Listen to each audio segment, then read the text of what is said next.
ఓం శ్రీ మహాగణాధిపతయే నమ. ఓం శ్రీ గురుభ్యో నమ. ఓం శ్రీ మహాసరస్వత్యై నమ.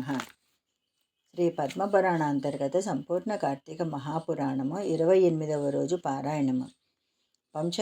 పంచవిశోధ్యాయము. శ్రీకృష్ణుడు చెబుతున్నాడు. సత్యభామ నారద ప్రోక్తాలైన సంగతులతో ఆశ్చర్యమానసుడైన పృథువు ఆ ఋషిని పూజించి అతని వద్ద సెలవు తీసుకున్నాడు.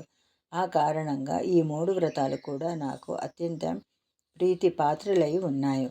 కార్తీక మాఘ వ్రతముల వలనే తిథులలో ఏకాదశి, క్షేత్రములలో ద్వారక నాకు అత్యంత ప్రియమైనవి సుమా.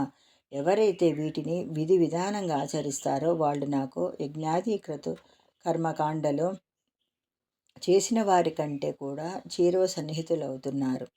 అటువంటి వాళ్ళు నా కరుణాపూర్ణులై పాపభీతి లేని వాళ్ళవుతారు. శ్రీకృష్ణ వచనామృత శ్రవణజాత విస్మయమైన సత్యభామ, స్వామి ధర్మదత్తునిచే దారబోయబడిన పుణ్యం వలన కలహకు కైవల్యం లభించింది. కేవలం కార్తీక స్నాన పుణ్యం వలన రాజద్రోహాది పాపాలు పటాపంచలైపోతున్నాయి. స్వయంకృతాల కర్తల నుండి దత్తములు అయినా సరే. అలా కాకుండా మానవ జాతికి పాపపుణ్యాలు ఏర్పడే విధి విధానమేమిటి, దానిని వివరించు అని కోరడంతో గోవిందుడిలా చెప్పసాగాడు. ప్రియ, కృతయుగంలో చేయబడిన పాపపుణ్యాలు గ్రామానికి, ద్వాపర యుగంలోనివి వారి వారి వంశాలకు చెందేవి. కలియుగంలో చేయబడిన కర్మఫలం మాత్రం కేవలం ఆ కర్తకొక్కడికే సిద్ధిస్తుంది. సంసర్గ రహిత సమాయత్తములయ్యే పాపపుణ్యాలను గురించి చెబుతాను విను. ఫలాపేక్ష కలిగిన మానవుడు ఒక పాత్రలో భోజించడం వలన, ఒక స్త్రీతో రమించడం వలన కలిగే పాపపుణ్యాలను తప్పనిసరిగాను సంపూర్తిగాను అనుభవిస్తున్నాడు. వేలాది బోధనల వలన, యజ్ఞం చేయడం వలన, పంక్తి భోజనం చేయడం వలన కలిగే పాపపుణ్యాలలో 4వ వంతును మాత్రమే పొందుతున్నాడు. ఇతరులచే చేయబడే పాపపుణ్యాలను చూడడం వలన, తలంచుకోవడం వలన అందులోని 100వ భాగాన్ని తాను పొందుతున్నాడు. ఇతరులను దూషించేవాడు, తృణీకరించేవాడు, చెడుగా మాట్లాడేవాడు, పితరులు చేసేవాడు, వీడు ఇతరుల పాపాలను తాను పుచ్చుకొని పుణ్యాన్ని జారవేడుచుకుంటున్నాడని తెలుసుకో. తన భార్య చేతనో, కొడుకు చేతనో, శిష్యుని చేతనో తప్ప ఇతరుల చేత సేవలు చేయించుకున్నట్లయితే తప్పనిసరిగా వారికి తగినంత ద్రవ్యంను ఇచ్చి తీరాలి. అలా ఇవ్వని వాడు తన పుణ్యంలో సేవానురూపమైన పుణ్యాన్ని ఆ ఇతరులకు జాడవిడ్చుకున్న వాడవుతాడు. పంక్తి భోజనాలలో భోక్తలలో ఏ లోపం జరిగినా ఆ లోపం ఎవరికి జరిగిందో వారు యజమానుల పుణ్యంలో 6వ భాగాన్ని హరించిన వారవుతున్నారు. స్నాన సంధ్యాదులు ఆచరిస్తూ ఇతరులను తాకిన, ఇతరులతో పలికిన వారు తమ పుణ్యంలో 6వ వంతును ఆ ఇతరులకు కోల్పోతారు. ఎవరి నుండి అయినా యోచన చేసి తెచ్చిన ధనంతో ఆచరించిన సత్కర్మ వలన కలిగే పుణ్యం ధనమిచ్చిన వానికే చెందుతుంది. కర్తకు కర్మఫలం వినా మరేమీ మిగలదు. దొంగలించిన తెచ్చిన పరద్రవ్యంతో చేసే పుణ్యకర్మ వలన పుణ్యం ఆ ధనం యొక్క యజమానికి చెందుతుంది తప్ప ఆ కర్మటునికి దక్కదు. రుణశేషం ఉండగా మరణించిన వారి పుణ్యంలో శేష రుణానికి తగినంత పుణ్యం రుణదాతకు చెందుతూ ఉంది. పాపం కానీ పుణ్యం కానీ ఫలానా పని చేయాలనే సంకల్పం కలిగినవాడు, ఆ పని చేయడంలో తోడ్పడేవాడు, దానికి తగినంత సాధన సంపత్తిని సమకూర్చినవాడు, ప్రోత్సహించేవాడు తలా ఒక 6వ వంతు ఫలాన్ని పొందుతారు. ప్రజల పాపపుణ్యాలలో రాజుకు, శిష్యునికి, వాటిలో గురువుకు, కుమారుని నుండి తండ్రికి, భార్య నుండి భర్తకు 6వ భాగం చేరుతుంది. ఏ స్త్రీ అయితే పతిభక్తి గలదై నిత్యం తన భర్తను సంతోషపెడుతుందో ఆ స్త్రీ తన భర్త చేసిన పుణ్యంలో సగభాగానికి అధికారిని అవుతుంది.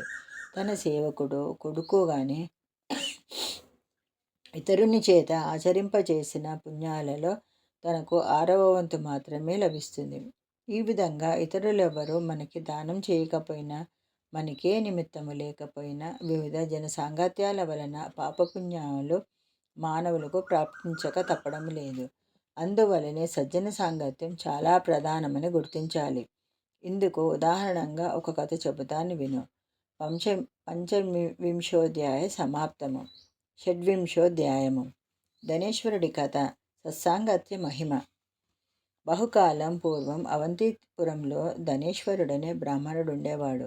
సహజంగానే ధనికుడైన అతగాడు కులాచార భ్రష్టుడయి పాపాసక్తుడయి చరించేవాడు. అసత్య భాషణం, చౌర్యం, వేశ్యాగమనం, మధుపానం ఇత్యాది దుష్కర్మలలో చురుకుగా పాల్గొనడమే కాక షడ్రసాలు, కంబళ్ళు, చర్మాలు మొదలైన వర్తకాలు కూడా చేసేవాడు.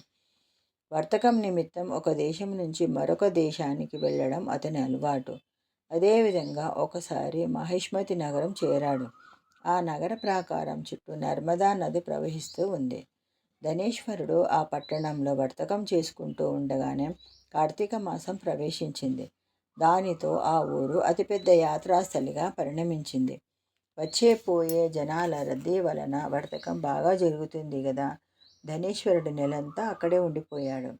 వర్తక లక్ష్యంతో ప్రతిరోజు నర్మదా తీరంలో సంచరిస్తూ అక్కడ స్నాన, జప, దేవతార్చన విధులు నిర్వహిస్తున్న వారిని చూశాడు.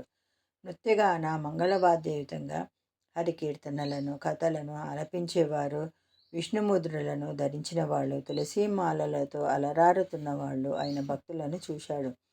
చూడటమే కాదు, నెల పొడవునా తానక్కడే మసలుతుండడం వలన వారితో పరిచయం కలిగింది. వారితో సంభాషిస్తుండేవాడు. ఎందరో పుణ్యపురుషులను స్వయంగా సృష్టించాడు. తుదకు ఆ సర్జన సాంగత్యం వలన అప్పుడప్పుడు విష్ణు నామోచ్చరణం కూడా చేసేవాడు. నెల రోజులు ఇట్టే గడిచిపోయాయి. కార్తీకోద్యాపన విధిని, విష్ణు జాగరణాన్ని కూడా దర్శించాడా ధనేశ్వరుడు. పౌర్ణమి నాడు గోబ్రాహ్మణ పూజలు ఆచరించి దక్షిణ భోజనాదులను సమర్పించే వ్రతస్థులను చూశాడు. పిదప సాయంకాలం శివప్రీత్యర్థం చేయబడే దీపోత్సవాలను తిలకించాడు. సత్యభామ, నాకు అత్యంత ప్రీతికరమైన కార్తీక మాసంలో శివారాధన దేనికి అని ఆశ్చర్యపడకు సుమా. ఎవరైతే నన్ను, శివుణ్ణి భేదభావంతో చూస్తారో వారి యొక్క సమస్తమైన పుణ్యకర్మలు కూడా వృధా అయిపోతాయి. అదేగాక ఆ శివుడు కార్తీక పౌర్ణమి నాడే త్రిపుర సంహారం చేసిన వాడవడం చేత కూడా ఆయన రోజున ఆరాధిస్తారు. ఇక ధనేశ్వరుడు పూజా మహోత్సవాలన్నిటినీ ఎంతో ఆశ్చర్యంతోనూ వాంఛతోనూ చూస్తూ అక్కడికక్కడే తిరుగుతున్నాడు. కానీ ఆ సమయంలోనే కాలవశాన ఒక కృష్ణ సర్పం అతనిని కాటువేయడం, తక్షణమే స్పృహ కోల్పోవడం, అపస్మారకంలో ఉన్న అతగాడికి అక్కడి భక్తులు తులసీ తీర్థాన్ని సేవింపచేయడం, ఆ అనంతరం క్షణంలోనే ధనేశ్వరుడు దేహత్యాగం చేయడం జరిగింది. మరుక్షణమే యమదూతలు వచ్చి అతని జీవిని పాశుబద్ధుడిని చేసి కొరడాలతో మోదుతూ యముని వద్దకు తీసుకువెళ్లారు. యముడు అతని పాపపుణ్యాల గురించి విచారణ ఆరంభించగా చిత్రగుప్తుడు, ఏ ధర్మరాజా, వీడు అగర్భ పాపాత్ముడే కానీ అణువంతైన పుణ్యం చేసిన వాడు కాడని చెప్పాడు. ఆ మాట మీద దండధరుడు తన దూతల చేత ధనేశ్వరుడి తలను చితగొట్టించి కుంభీపాక నరకంలో వేయించాడు. కానీ ధనేశ్వరుడు ఆ నరకంలో పడగానే అక్కడి అగ్నులు చప్పగా చల్లారిపోయాయి. ఆశ్చర్యపడిన దూతలు ఈ విషయాన్ని కాలునకు విన్నవించారు. అంతకంటే అబ్బురపడిన నరకాధీశుడు తక్షణమే ధనేశ్వరుని తన కొలువుకు పిలిపించి పునర్విచారణను తలపెట్టుతుండగా అక్కడికి విచ్చేసిన దేవర్షి అయిన నారదుడు, ఓ యమధర్మరాజా, ఈ ధనేశ్వరుడు తన చివరి రోజులలో నరక నివారకాలైన పుణ్యాలను ఆచరించాడు కనుక ఇతనిని నీ నరకం ఏమీ చేయలేదు. ఎవరైతే పుణ్యపురుష దర్శన, స్పర్శన, భాషణలకు పాత్రులో వారు సజ్జనుల యొక్క పుణ్యములో 6వ భాగాన్ని పొందుతూ ఉన్నారు. అటువంటిది ధనేశ్వరుడు ఒక నెలపాటు కార్తీక వ్రతస్థులైన ఎందరెందరో పుణ్యాత్ములతో సాంగత్యం చేసి విశేష పుణ్య భాగాలను పొంది ఉన్నాడు. కార్తీక వ్రతస్థుల సహజీవనం వలన ఇతను కూడా సంపూర్ణ కార్తీక వ్రత ఫలాన్ని ఆర్జించుకున్నాడు. అదేగాక అవసాన వేళ హరిభక్తుల చేత తులసీ తీర్థమును పొందాడు. కర్ణపుటాలలో హరినామస్మరణం జరపబడింది. పుణ్య నర్మదా తీర్థాలతో వీని దేహము సున్నాతమైంది. అందరూ హరిప్రియుల ఆదరణకు పాత్రుడైన ఈ విప్రుడు నరకానుభవానికి అతీతుడే అని తెలుసుకో. ఇతగాడు దేవతా విశేషుడు. పుణ్యాత్ముడైన ఈ భూసూరుడు పాప భోగాలయమైన నరకమందు ఉండేందుకు అనర్హుడు అని బోధించి వెళ్ళాడు. ఏవం శ్రీ పద్మ పురాణాంతర్గత కార్తీక మహత్యం మందలి 25, 26 అధ్యాయములు 28వ రోజు పారాయణము సమాప్తము. లోకా సమస్త సుఖినో భవంతు. సర్వే జన సుఖినో భవంతు. ఓం శాంతి శాంతి శాంతి.